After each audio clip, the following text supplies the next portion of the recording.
வணக்கம், வாழ்க வளமுடன். நான் உங்கள் ஜோதிடர் மாணிக்கவாசன் பேசுகிறேன். ஓம் புதுசாக உட்கார்ந்து தன்னோதி பேசுவது ஓம் ஸ்ரீ கிரீம் கிளீம் சொல்லுங்க கணபதியாக ஓம் கிரீம் ஆதித்யாய சோமாய மங்களாய உதயச குரு சுக்கிர சனிப்பெற்ற ராகாவுக்கு ஏதாவது ஓம் ஸ்ரீ கிளீம் பஞ்சபூத வசிவிசிய ஓம் மங்களுக்கு பஞ்சபூத வசிவிசிய ஓம் நங்குவுக்கு பஞ்சபூத வசிவிசிய ஓம் நங்குமங்கு பஞ்சபூத வசிவிசிய சுவாக 9 நவகிரகங்கள் 5 பஞ்சபூதத்தோட அனுகிரகம் பரிபூர்ணமாக அனைத்து ஜோதிட அன்பர்களுக்கும் ஆன்மீக பெரியோர்களுக்கும் கிடைக்க எம்பெருமான் முருகப்பெருமான மனதார பிரார்த்தனை பண்ணுறோம்.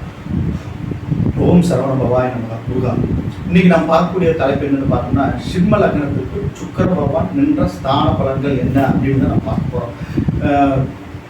சுக்கிர பகவானோட அதிதேவதை யார் அப்படின்னு பார்த்தோம்னா மகாலட்சுமி. ஓகேங்களா, மகாலட்சுமி அன்னபூர்ணீஸ்வரி யட்சினி அப்படிங்கிறதெல்லாம் பழைய நூல்கள் இருக்கு. நீங்கள் மகாலட்சுமி வழிபாடும் வச்சுக்கலாம், அன்னபூர்ணீஸ்வரி வழிபாட்டிலையும் நீங்கள் வச்சுக்கலாம். ஓகேங்களா, அப்புறம் இவருடைய திசாபுத்தி ஆளுங்கள் 20 காலங்கள் ஒரு நல்ல ஸ்தானப்பட்டு நல்ல அமைப்பில் இருந்துட்டாங்கன்னா நன்மைகள் அதிகமாக நடக்கும். சிம்ம லக்னத்துக்கு வந்து ஒரு ஆவரேஜான பலன்களை கொடுக்க வல்லவர். எந்த பொசிஷன் இருந்தாலும் கூட ஒரு ஆவரேஜான பலன்கள் தான் கொடுப்பார். ஓகேங்களா, இவர் வந்து பார்த்தோன்னா சிம்ம லக்னத்துக்கு 3-10 உடையவராக வர்றார். 3-10க்கு உடையவராக சுக்கிர பகவான் வர்றார். அவர் வந்து லக்னத்திலேயே அமரும் போது ஓரளவுக்கு நன்மைகள் நடக்கிறதுக்கு வாய்ப்பு இருக்கு. ஆவரேஜா இருக்கு. ஏன்னா 3 தைரிய வெற்றி ஸ்தானாதிபதி 10 தொழில் ஸ்தானாதிபதி அவர் வந்து லக்னத்திலேயே அமரும் போது ஒரு ஒரு மிடிலான பலன்கள் நடக்கிறதுக்கு வாய்ப்புகள் அதிகம். குரு பார்த்துட்டாங்கன்னா பலன்கள் அதிகமாக நடக்கும், நற்பெயர்கள் அதிகமாக இருக்கும், தொழில் மூலமாக முன்னேற்றங்கள் ஏற்படும், நன்மைகள் அதிகமாக ஏற்படும். சூரியனும் சுக்கிரனும் சேர்ந்து இருந்தாங்கன்னா அரசு வழி உத்தியோகம் பார்த்து நல்ல முன்னேற்றங்கள் ஏற்படக்கூடிய வாய்ப்பு இருக்கு. ஆனா அவங்களே 2 பேரும் தோசைகளை கொடுத்து குடும்ப வாழ்க்கையில பிரச்சனைகள் பண்ணுவாங்க. ஓகேங்களா, குடும்ப வாழ்க்கையில பிரச்சனை பண்ணுவாங்க. ஓகேங்களா, அதுக்கு வழிபாடு சூரிய நாராயண கோயில் போய் வழிபாடுகள் வச்சுக்கிறது மிக மிக உத்தமமான பலன். சூரிய நாராயண கோயில் பக்கத்திலே கஞ்சனூர் சுக்கிரன் கோயில் இருக்கு, அங்க வழிபாடுகள் வச்சுக்கிட்டாலும் நல்லா இருக்கும். சுக்கிரன் வந்து அங்க நிற்க சிம்மத்தில் இருந்தாங்கட்டா, சிம்ம லக்னத்திலேயே இருந்தாங்கட்டா. அடுத்தது 2ஆம் இடம் தனஸ்தானம். இந்த இடத்துல வந்து அவர் வந்து நீச்சமாகிறார். அப்ப என்ன ஆகும், சுக்கிரன் மூலமாக நம்மளுக்கு அனுகூலமற்ற பலன்கள் தான் நடக்கும், நன்மைகள் நடக்கிறதுக்கு வாய்ப்புகள் இல்லை. குரு பார்த்தாலும் அல்லது புதன் வந்து அங்கே ஆட்சி பலம் பெற்று உச்சபலம் பெற்று நின்றாலும் நீச்சபங்க ராஜயோகங்கிற அமைப்பில் நன்மைகள் நடக்கிறதுக்கு வாய்ப்புகள் அதிகம். ஓகேங்களா, அடுத்தது 3ஆம் இடம் தைரிய வீதி வெற்றி ஸ்தானத்தில் அவர் ஆட்சி பலம் பெறும்போது நன்மைகள் அதிகமாக நடக்கும், நன்மைகள் ஓரளவுக்கு நடக்கும். தொழிலில் நல்ல மேன்மை, தொழிலில் முன்னேற்றம், போட்டி பந்தயங்களில் வெற்றி, ஒரு நற்பலன்கள் நிறைய நடக்கிறதுக்கு வாய்ப்புகள் அதிகம். ஓகேங்களா, அவர் வந்து என்ன கிரகத்தை அந்த அவர் ஏரிய நட்சத்திரம் என்ன பொசிஷன் இருக்கார் அப்படிங்கிறது பொறுத்த பலன்கள் மாறும். ஓகேங்களா, அடுத்து பார்த்தோம் 4ஆம் இடம் செவ்வாய் வீடு. செவ்வாய் வீட்டில் வந்து அவர் அமரும் போது பார்த்தோம்னா கொஞ்சம் ஒரு ஆவரேஜாக தான் இருக்கு. அங்கே நின்று அவர் வந்து 10ஆம் இடத்தை பார்ப்பார், தொழில் ஸ்தானத்தை பார்ப்பார். தொழிலில் மேன்மை நல்ல முன்னேற்றங்கள் எல்லாம் ஏற்படும், நன்மைகள் ஏற்படும். வீடு வாசம் சொத்து மூலமாக ஒரு ஆவரேஜான நன்மைகள் ஏற்படும். செவ்வாயோட ஸ்தானத்தை பொறுத்து பலன்கள் மாறுபடும். ஓகேங்களா, நான் மெயினாக இது எல்லாமே ஒரு ஆவரேஜாக நல்ல பலன்கள் தான் சொல்லிட்டு வர்றேன். ஓகேங்களா, ஜென்ரலாக பார்த்து. ஆனால் உங்களுடைய பலன்கள் வந்து அந்த நின்ற ஸ்தானாதிபதி வாங்கி நட்சத்திரம் என்ன பொசிஷன் இருக்காங்க அதை பொறுத்து பலன்கள் மாறுபடும். அவரோட சேர்க்கை எப்படி இருக்குன்னு பொறுத்து இருக்கு, சேர்க்கை என்ன கண்டிஷன்ல இருக்கு அப்படிங்கிறத பொறுத்து தான் பலன்கள் மாறுபடும் சுக்கிரனை பொறுத்தளவு. ஓகேங்களா, அடுத்து பார்த்தோம்னா 5ஆம் இடம் பூர்வ ஸ்தானத்தில் சுக்கிரன் நிற்பது நன்மையை ஒன்றும் பிரச்சனை. 10 குறைவன் 5ஆம் இடத்தில் நிற்கிறது வந்து நன்மைகள் ஏற்படும். பெண் குழந்தை மூலமாக நன்மைகள் ஏற்படும். பெண் குழந்தை ஆண் குழந்தை 2மே கிடைக்கும், நன்மைகள் அதிகமாக நடக்கும். அவங்க மூலமாக புள்ளிகள் ஏற்படும், குலதெய்வத்தோட அனுகிரகம் கிடைக்கும். அவர் அற்புதமான ஒரு அமைப்பு தான் 5ஆம் இடத்துல சுக்கிரன் நிற்பது. 6ஆம் இடத்தில் நிற்பது, 6ஆம் இடத்தில் நிற்பது தொழில்கள் எல்லாம் பூரா கடன்கள் ஏற்படும், பிரச்சனைகள் ஏற்படும், போராட்டங்கள் ஏற்படும்.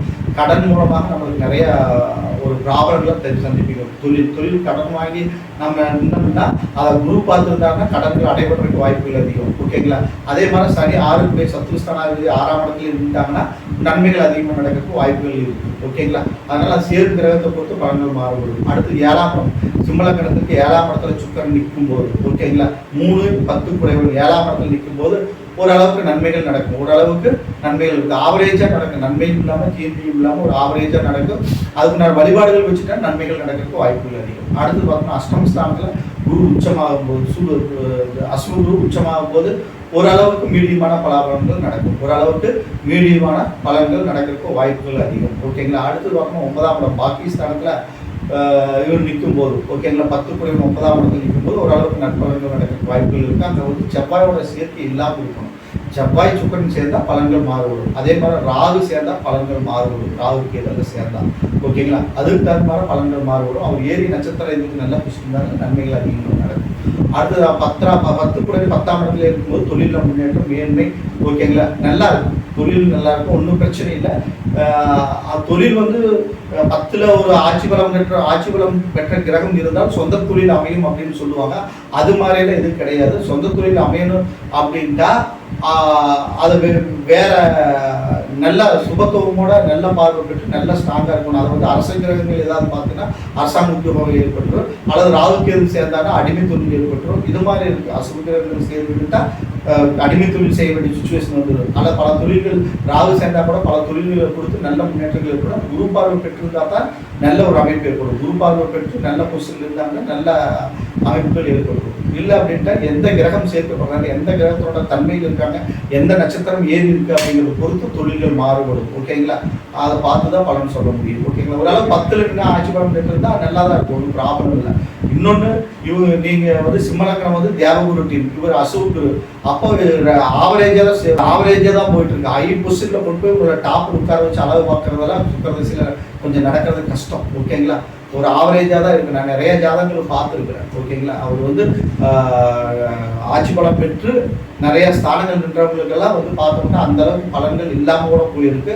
ஸோ ஒரு சில ஜாதகங்களுக்கு குரு பார்வை பெற்று அல்லது வந்து செவ்வாயோட பார்வை பெற்று நல்ல பொசிஷனில் அது இருந்துட்டு அவங்களாம் அரசு உத்தியோகத்திலாம் வேலை பார்க்கக்கூடிய ஒரு நிலைமை எல்லாம் கூட இருக்குது. ஓகேங்களா? அதனால சுக்கிரன் வந்து 10ஆம் இடத்துல இருக்கிறார் அப்படின்ட்டு எந்த கிரகத்தோட பார்வை பெற்று இருக்காரு, எப்படி இருக்கிறாரு அப்படிங்கிற பொறுத்து தான் சிம்ம லக்னத்துக்கு பலன்கள் நம்ம சொல்ல முடியும். ஓகேங்களா? அடுத்து 11ஆம் இடம் லாபஸ்தானத்தில் இருக்கும்போது அதி அற்புதமான பலாபலன்களை தரும். ஒன்றும் ப்ராப்ளம் இல்லை, நல்ல முன்னேற்றங்கள் ஏற்படும். நல்ல தொழிலில் நல்ல முன்னேற்றம், தொழிலில் நல்ல லாபம் இதெல்லாம் ஏற்படும். ஒன்றும் ப்ராப்ளம் இல்லை. ஓகேங்களா? அடுத்து பார்த்தோம்னா 12ஆம் இடம் பெரிய ஸ்தானத்தில் இருக்கும்போது இப்போ ஓரளவுக்கு மறைவுஸ்தானம் 3 மறைவுஸ்தானாதிங்கிற ஸ்தானத்தின் அடிப்படையில் ஓரளவுக்கு நற்பலன்கள் நடக்க வாய்ப்புகள் உண்டு. ஓகேங்களா? ஒரு ஆவரேஜாக நடக்கும். ஓகேங்களா? இப்போ பார்த்தோம்னா சிம்ம லக்னத்துக்கு சுக்கிர பகவான் 12 ஸ்தானங்களில் நின்ற பொதுவான பலாபலன்களை பார்ப்போம். ஓகேங்களா? என்னுடைய வீடியோ பார்த்து முடிச்சுட்டு சப்ஸ்கிரைப் பண்ணுங்கள், பெல் சிம்பிள் அமைச்சிங்க, உங்கள் ஃப்ரெண்ட்ஸ்க்கெல்லாம் ஷேர் பண்ணுங்கள். ஓகேங்களா? என்னிடத்துல ஜாதகம் பார்க்கணும், பிரச்சனை பார்க்கணும், திருமண பொருத்தம் பார்க்கணும், என் நம்பருக்கு நீங்கள் கான்டாக்ட் பண்ணுங்கள். வணக்கம், வாழ்க வளமுடன்.